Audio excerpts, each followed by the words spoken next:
trading, knowledge is power, and lack of knowledge in what you're doing can be costly, very costly.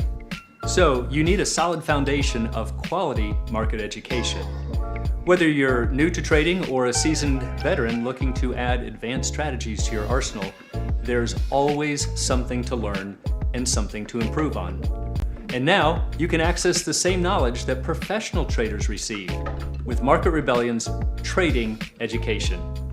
I'm Bill Johnson, Head of Options Education here at Market Rebellion, and we've assembled a comprehensive curriculum based on decades of real trading experience, covering everything you need to know about trading options from beginner to advanced. We go way beyond the nuts and bolts of options theory to teach you how to apply specific trading strategies and the techniques needed to adapt your trades when markets shift. Regardless of your goals, you'll gain access to the education you need with easy-to-consume lessons so you can learn to trade with confidence, enhance your knowledge, and master the practical skills required for market success. So please join us for in-depth trading education only from Market Rebellion.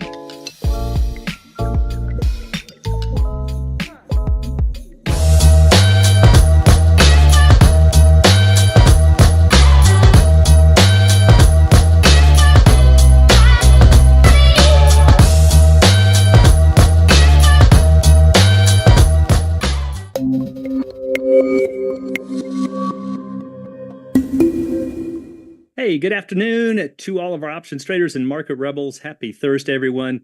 It is time again, Stu, for Coach's Corner, 4 p.m. Eastern. Pretty good day today, huh? Pretty green across the board. Yeah, it was starting out a little iffy yesterday morning and then kind of carried a little dicey yesterday and nice smooth into the close and then just kept rattling on today. Yep. So that actually made me think about a really good topic. It obviously applies at any time, but I know you know this topic very well. It's things that we talk about in Q&A all the time, but I think a lot of our traders out there do not know about it. And it is unfortunately one of the most overlooked sources of trades or even opportunities, gains. And the reason is that they don't see them. Yeah. And as we tell people, it's always easy to overlook the things that you can't see. That's why I tell people all the time, you guys, you just have to look. I know it's hard and it sounds stupid, but you just have to look for the things that you can't see. They're there. Yeah, they're not in front of you. They're there. But you just have to find them. And it comes through experience and it comes through knowledge and it comes through practice. And that's how you see these things. And what I believe where you're going today, because I haven't seen this, is that you're going to show where those couple of these examples really lie, so you can mitigate some of the risk that's inherent in the position that you never really see. Yep, and that's in any position. And I do have two examples here, actually a real quick one at the beginning, but two big examples, but they apply to all strategies and in so many different ways. So remember, this is not meant to be a full-blown training session. It's just to help you get the concept. So the topic for today, Stu, as you've probably guessed, risk versus danger. Now, if you ask the person on the street, what's the difference between risk versus danger? They're going to go, is this a trick question? They're the same thing. Well, sort of. And in a way, it is a play on words. But in the financial world, we do separate these out. And not, again, just because there's necessarily a big difference, but there's a difference in the philosophy of a risk versus a danger. Now, a risk is things that are uncertain. But most of the risks that people talk about are things that we know, things that we can see and things we can measure. So if you can see it, you can identify it and measure it, it's not much of a risk, right? If we look at a $100 stock and we go, oh, I don't want to take the risk down below 95 because of this, that, and the other, it's a huge risk. We'll buy a put. Done, solved. See, it's not really a risk because we could identify it. The dangers are things that aren't so obvious, and yet we end up holding on to them. So that's kind of the introduction there, the preface to our presentation here today. So our Chalk Talk question, little thought-provoking question for everyone out there. Kind of just put this in your back pocket. Think about it for a moment. We'll come back and answer it. It will be answered during the presentation, but just in case you don't catch it. So today, Stu, is a little bit longer. We have a stock trading at $100, and you buy the 180-day $70 call for 31.50. Now, these prices throughout this presentation are done in a pricing model, so they're not just made up. So this is trading for 31.50. This is what we call a stock replacement strategy.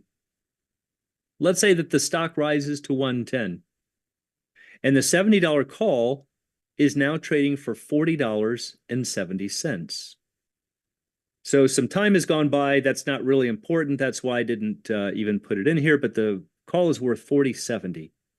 And the question is there a trade that should be executed? Now, be careful of the word there. The key word is should. Some people say, oh, well, heck yeah, I'd sell it because I have a profit. Or, I don't know, maybe I could sell something against it. Those are things that could be done, and that's different. We're talking about something that should be done. And is it real obvious right there of what should be done? Not unless you know where to look. To me, it is. But I know it is to you, and I know because we know where to look. But that's kind of the point. So a couple things here. Let me do it real quick, T. There's a lot of information on this Chalk Talk question. Number one, the stock rose $10. Yep. Number two, it's a 6-month option. You can see that. Number three, the option in question here has a beginning and an end.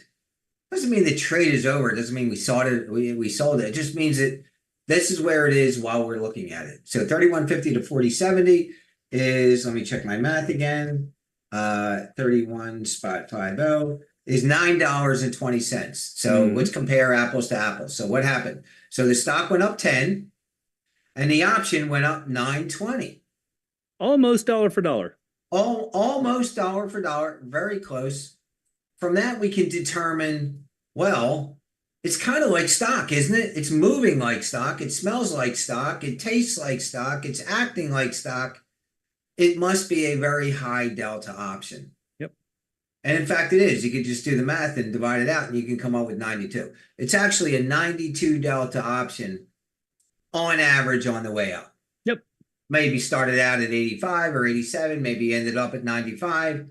And you could see also that the beginning had $1.50 in extrinsic value. And at the end, it had 70 cents of extrinsic value. See that? Really cool. Lost about half of it. Yep. It lost its extrinsic value. The synthetic side of it, which is the put, got buried. The put went down by that amount with an adjustment for time, but we're taking that out of the equation and volatility as well. But the option itself picked up $10 of intrinsic value. Yep. See, it lost some and it made some in the two different areas that make up the price.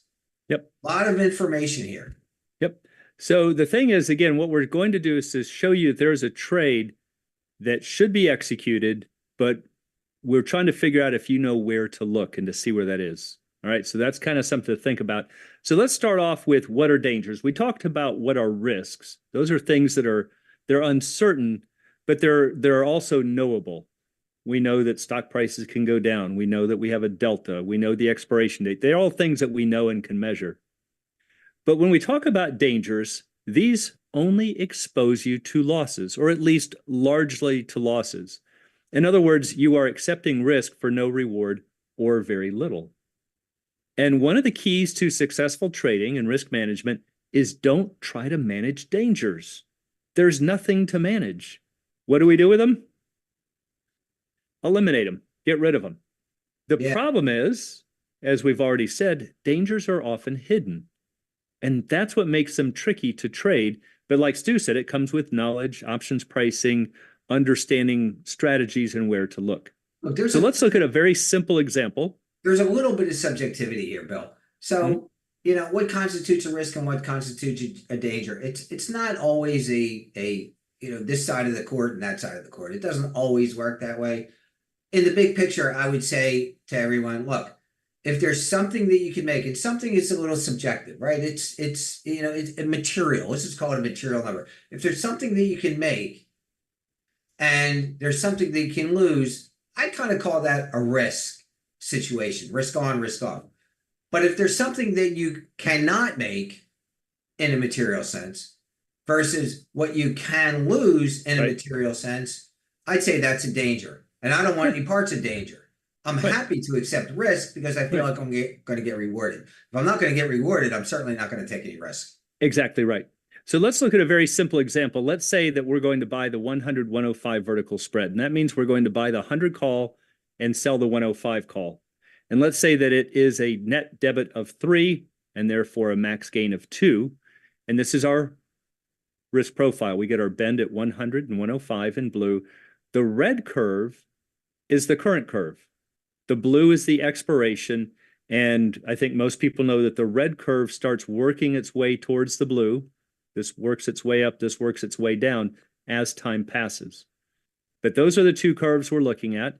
So let's say if the stock comes up this way or even sits still, assuming the stock is up here, this is the potential reward up here when that red line is moving up towards the blue.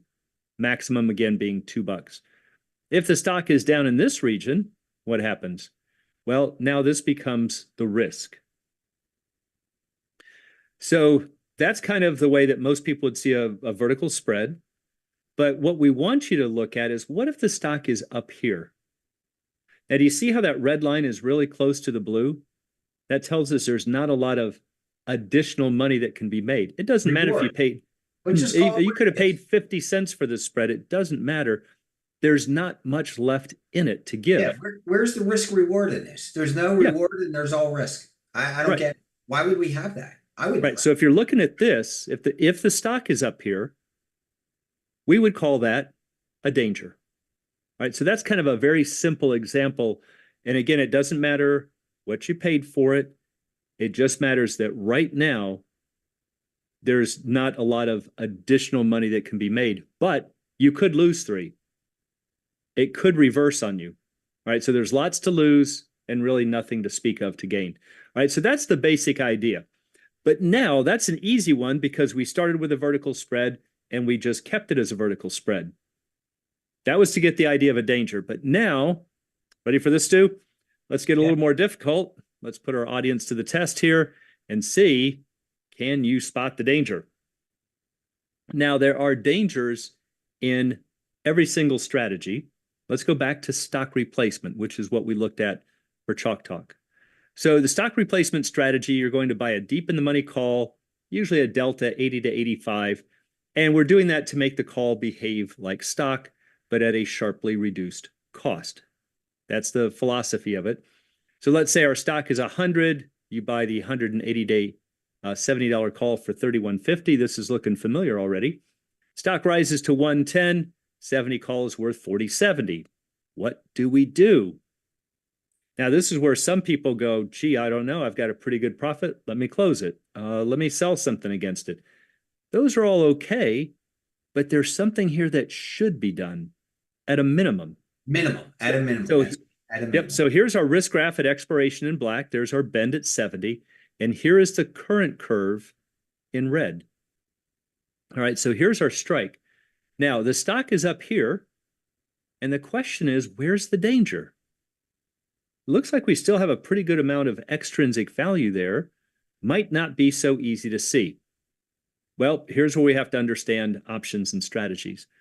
This is our benefit, the fact that we flatten out. We talked about this recently. You are paying a fee to convert all of these losses to zeros. That's why we buy options or a long position. All right, so let's take a look at this downside right here. We have a $70 call. And if we buy the if we sell the 70 call and buy the 75 call, what is that right there? That is a short vertical spread. Yeah. And if I do that, if I sell this vertical spread, look what happens. These cancel. And I'm just left with a 75 call. All right, so this is what we know as rolling, but I've sold a 70-75 call. So watch what happens. Now, remember, we've also talked about this before with overlays. Even though we're technically only long the 75, mathematically, you can think of it as though we have the short 70-75 vertical in our account. And it looks like that. And what we do every single time we sell these verticals is we just walk up along here. And so the question is, when should you sell a vertical spread? Well, we just kind of talked about that. Stock is up here at 110. And we said, where's the danger? Well, see, people look up here. This is not the place to look. They go, well, I've got a 70 call. That's all I can see. No, you have to realize that you have a series of vertical spreads in there. You actually have a short 70-75 vertical in here. I'm sorry, you have a long 70-75 vertical. The question is, should we sell it? Should you sell it? Yeah. And you know where this kind of comes up a lot? It comes up a lot in the butterflies, Oh, yeah. right? People, you might have a 10-point fly. Yep. Well, there might be 2.5 strikes in there. There might be dollar strikes in there. Oh, yeah. You got a But ton of butterflies. you're not seeing the 5-point spread. You're not seeing the 2.5-point spread. Right. That 5-point spread is now trading for 475 or 480. Right. Who wants it? You're not seeing that because it's not being presented to you. It doesn't. Not right in front of your face. Right. So you need to take that danger off the table. Off the table. Gotta go. Because it can't do anything for you anymore. So well, it could hurt you. Right. Exactly. Which is why we call it a danger. Yeah. So the thing is, if we remember, I did these in a pricing model. These are not made up. Well, if you go and look at the 70-75 vertical, it's worth 490. So the 70-75 vertical, even though it's not physically in our account, it is. Mathematically, it's in there, and that has become a danger. We don't want to hold that vertical for 490. So what we want to do is to close the 70-75 vertical. We get a credit of 490. Our cost basis drops from 3150. That's what we paid, minus the 490 collected. We've got 2660 into it. So what happened? We went from this risk graph, max loss of 3150. We sold off this vertical, and we are now on the blue line at 2660. And the risk graph, current curve, is sitting right there. So what we've done here is actually quite interesting. We've retained manageable risk, but we've eliminated the danger. And that is hard to see. Now, could we have done other things and sold against it or closed? Of course. But at a minimum, this has got to be done. And my guess is most people didn't see this. But that's something that's a danger, and a professional trader would know to look there. Yeah. All right, so even though that's still a vertical spread, it's a little harder to see because it was embedded in a long call. And this is the, for those of you who may have read or learned about synthetic somewhere along the line, this is the synthetic put spread. You're selling the cost spread. You're actually buying the synthetic put spread. Yes, you're selling it for 490. If this is, did you say this was a $5 spread? It is, right? Five spread, yep. Right. So you're paying a dime. Really, all you're doing is pushing everything out by a dime. So what? Yeah, exactly. Who cares? Who cares, right? And you're taking all that dough off the table. It's got to be done. Got to be done. Yep. But that's something that most people would not see because they go, I don't have any vertical spreads in here. Mm-hmm. But you do, but they're hidden. And that's the trick. One of the big tricks that we see so many traders leaving money on the table or dangers. Danger on the table. And they miss it. So now that you have. It might work out, right? It might. Oh, of course it might. And, nothing bad happens. But like the cat on the tank, right? Things happen. You know what hits the fan every now and then, and things happen. And you don't want to be left holding something, again, which can't make you any money. Well, it's okay to hold the risk if it can benefit you. If it can benefit, right? But here, that's why that's why we call it a danger. All right, so now that you have the basic idea, we start off with a really simple, obvious example. We made it a little more difficult by now embedding it into a different strategy. Let's do the same thing. All right, so can you spot the danger here? Number 2. So we also have dangers in vertical spreads, not like we did in the first example where we just have one vertical and we say, hey, it's getting close to the peak. But there's another danger that can be hidden. So let's take a look at vertical spreads. Let's say you buy the 100 call, you sell the 110, got a 10-point spread. So you're long the 100, 110. Risk graph looks like this. We got our bend at 100, another at 110. We're 10 points wide. And let's say, so we've got, looks like a price of 5 down here and a max gain of 5. Right? So it's a 5-point spread. But just like a long call is stackable, so are vertical spreads. They're actually vertical spreads, mathematically speaking, are stacked on top of each other. So for example, let's say instead of buying the 100, 110, You bought the 100 105. You get that executed. You go into your broker's platform. You buy the 105 110. What's going to happen in your broker's platform? Broker's going to say, well, you know, you're short the 105 here and you're long the 105 here. So you can't be long and short the same option in the same account at the same time. They're going to just close them or just say that they are out of the account and you are going to be holding the long 100 110.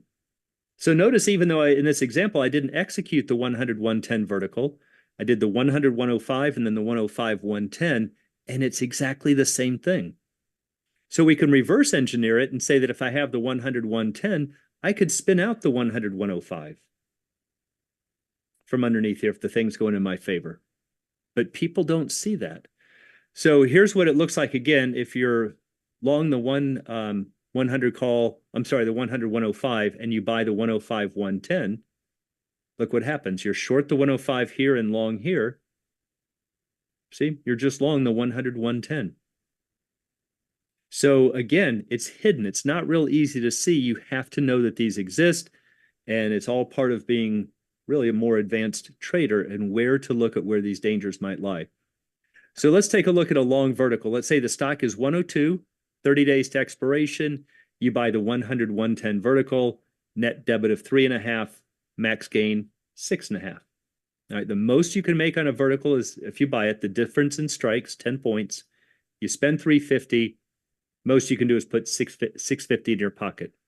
So our risk graph is now going to look like this. The worst that can happen, we're going to be down 350. Best that can happen is we're up 650. This is what everybody sees, but there's also a current curve. And mathematically, this is from a pricing model. Let's say there's 30 days to expiration. Now, in 15 days, the stock rises to 110. All right, what's going to happen now? Well, our current curve goes from the black to the gray, and we have a 420 profit, and we have $2.30 potentially remaining. And this is what most people see because that's what's in front of them. But is that really our only choice? Well, let's take a look. The 100 105 vertical is deep in the money. Stock's up around 110. Both of these options are deep in the money with only 15 days to go. So what's a good question here? What's it worth? But see, most people would never think to look at that. So here's the 100 110 vertical that we started with. And if we overlay the 100 105 with 15 days to expiration, looks like that. And what do you notice? It's worth 490. And what do we call that, Stu? Danger, Will Robinson, danger. Danger. You don't want it. You can, this part of the spread, not the whole thing. This hidden part of the spread could only make you another 10 cents. So let's spin it out of there. We just saw that you can reverse engineer it. You technically hold the 100 105 and the 105 110. All right, so again, we can think of stacking these verticals. Instead of taking a fall, remember the stock is up here at 110 and potentially falling all the way down here. Not that we've ever seen a stock do that, have we? Or we can get rid of it and limit it to here. Yeah. And all you're doing is giving up 10 cents. So what's the thing that should be done here? We have to close the 100 105 vertical. Why? Because it's a danger. It can't help us. So in this example, it's worth 490. We get a nice credit of 490. Initial cost was 350. So now look at this. We have guaranteed $1.40. Right? We got 490 in our pocket. We initially spent 350. We have $1.40 guaranteed, or 40%, but we're also long the 105 110. Pricing model says that vertical is worth 280. And so we're long the 105 110, but look at this. We are completely above water. We can't lose on it. We have $1.40 guaranteed gain, and we might squeeze out another 220. Now remember, our max gain is now down from 230 to 220. Why? Because of the 10 cents we gave up in the spread. But do we care about that, Stu? No. Who cares? Yes, we're down 10 cents from there, but we eliminated 490 of a danger. So what we've really done here is we have paid 10 cents to lock in $1.40. And that's something that most people would not look at. Now, I know you and I would look at this and say, yeah, for 10 cents, we can lock in $1.40. But that's my point. I want people to be able to either see that this is something that has to be done, or to say, holy smokes, I never saw this. And if you're in that camp, you're not doing yourself any service by trading and saying, well, here's what I think the stock is going to do. Let me get in and get out.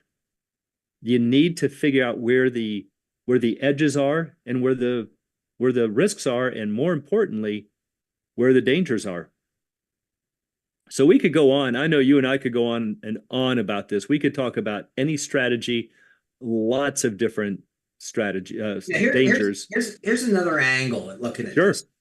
So let's say you have on this 100, 110 spread, and the 100, 105 spread in your example here is trading at 490. Mm-hmm. I want everybody to ask themselves, would I, if I didn't have anything right now, would I go out and buy the 100, 105 spread for 490? Right. See, Who would? By owning it, you bought it. Whether you bought it and have it, or whether you don't have it and you buy it, at the end of that day, you own it. So ask yourself, would I pay $4.90 for a $5 spread? Mm-hmm.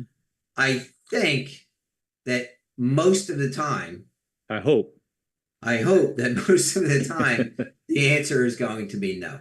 Right. Now, look, if it's like 10 and so again, it doesn't or, matter what you paid for 10 it. points in the money, that might be a little bit different story. Right. But listen, that's nonsense. The answer is no. Yeah. The answer is going to be no. But if you don't do anything on this 100, 110 vertical, then you're going against the grain. You're saying, well, I wouldn't buy it, but I would hold it. Your actions are proving that you actually would. Yep. So talk is cheap. Action means everything here. What are you going to do? How are you going to, in John and Pete's terms, action, what, I forget how they say it, something DDA. Discipline dictates action. How are you going to invoke discipline and dictate that you take some action in order to eliminate the danger and retain the risk? Yep. It doesn't matter what you paid for the spread. You could have paid 50 cents for it. We've talked about that before in other coaches' corners. What matters is the current market value. And right now it's worth $4.90. Yeah, that's an excuse. That's right. It doesn't matter what you paid for it. Right now it's worth $4.90. Yeah. And so it's not worth holding. If you wouldn't buy it right now for $4.90, you shouldn't hold it for $4.90. And how did we show in that class, Stu, how you can prove it? People say, well, I paid 50 cents for it. All right, fine. Close it for $4.90. And then buy it. And then buy it back. And they'll say, well, now my cost basis is $4.90. I wouldn't do that. Yeah. Well, that's what you're doing. You have to really push the button to sell it and push the button again to get back in. All you're doing is moving it from, it's an accounting nonsense. It's an accounting thing, right? All you're doing is moving it from an unrealized gain to a realized, exactly right. And maybe you'll trigger a taxable event, and you'll give your accountant some work to do, so that person can make some money off you, but all that has nothing to do with trading. Got nothing. It doesn't have anything to do with trading. All you're doing is saying, we talked about that today, Bill. Remember in lunch crunch, in our 12 p.m. lunch crunch, we were talking about. Oh yeah, where somebody owns a stock and it goes down on them. They own a stock, they own a stock replacement option. And we were comparing them, and the stock goes down. You buy it at 100, you buy the 80 call, one person A buys the 80 call, person B buys the $100 stock, right? Same thing, maybe $1 in extrinsic value. The stock goes down. Well, the person that buys the stock is not really asking themselves at that moment. They should be, but they're probably not asking themselves, do I want to own the stock here? Right. In fact, they're probably getting scared and saying, maybe I should be selling it. Yep. But the option guy, the guy that owns the option, really has to be forthright with themselves, and they really have to ask the question, do I want to own it here? And then they go ahead and replace the option with the higher delta. But the stock guy gets kind of, they get a little weird because they're not really asking themselves that. So there's a little bit of a, there's a play in here. There's a little bit of an iffiness going on where you have to realize what you have, right? You just have to be able to recognize that some things are bound to pay off and some things may or may not pay off. Right. But what can you get from it? What's the rate? You know, people talk about that all the time. Risk, reward, risk, Yep. reward, risk, reward. Well, where's the reward for the risk in a 490 spread? Doesn't exist. Yeah. It's not there. Not- So get rid of it. Toss it. Get rid of it. So that's really a very short survey of just a couple of examples where dangers can pop up, but it doesn't matter. Pick any strategy. And the more complicated the strategy, the easier they are to hide. These were fairly simple stock replacement and vertical spreads. And hopefully you can see that they're not real easy to see. And if you're seeing that and you want to take your trading to the next level, that's when you should really check us out at marketrebellion.com. And actually didn't put in our little ads there, but you can check us out, marketrebellion.com/get started. Got lots of great tutorials for you in there as well. This stuff is prevalent everywhere. It doesn't matter what the strategy is, like Bill say. It could be a diagonal. It's everywhere. It could be butterflies, iron condors, iron butterflies, all of them. And what a layup. I mean, it's right there, and yet people sit there and go, should I close it? What should I do? Well, there's a trade right there that you never even considered because you didn't know where to look. You know what I get? But I don't own the 100, 105, right? What do you mean? Yes, you do. I don't own it. Yes, you do. Yes, you do. Yes, you do. It's just you don't see it in that form. Yeah. Correct. So anyway, if that's new to you, please check us out, marketrebellion.com/get started, or give us a call for some coaching. You might even be able to get hooked up with Stu or Scotty. So let's take a look at our chalk talk and we'll wind this up. So here we go. Stock was 100, 6 month, $70 call trading for 31.50. Stock went up to 110. $70 call was trading for 40.70. So is there a trade that should be executed? That's the key word, not, oh, I would close it. No, that's a personal preference thing. Is there something that every single professional trader would do here? And can you see that? And chances are you didn't, but the answer is you would need to sell the 70-75 vertical Without because question. that's trading for 490. Without question. I could even tell you from the original, work through of the Delta, the 92. Oh yeah, right. That's exactly. That's a dead giveaway. That's a tell, right? On the poker table, big, we call that big tell. That's a tell, right? 92 Delta, bang, sold. Gone. Yep. So anyway, we hope that gives you some things to think about. We appreciate you being here as always. Please join us every Thursday, 4 p.m. Eastern time. And tell your friends, just go to YouTube, Market Rebellion, click on subscribe. It will start playing at 4 p.m. Eastern. We got another great one lined up for you next week. But Stu, in the meantime, hopefully our market's going to continue rocking away here. We're kind of doing pretty well this week so far. Yeah, and many of you are probably playing some of the tech stocks, which have had a really nice run of late. Maybe your positions may dictate that some adjustments need to be made in this regard. If you know where to look. Correct. So with that, hopefully it leaves you with some things to think about, and we will look for you next week on Coach's Corner, and we'll see you then. Thank you.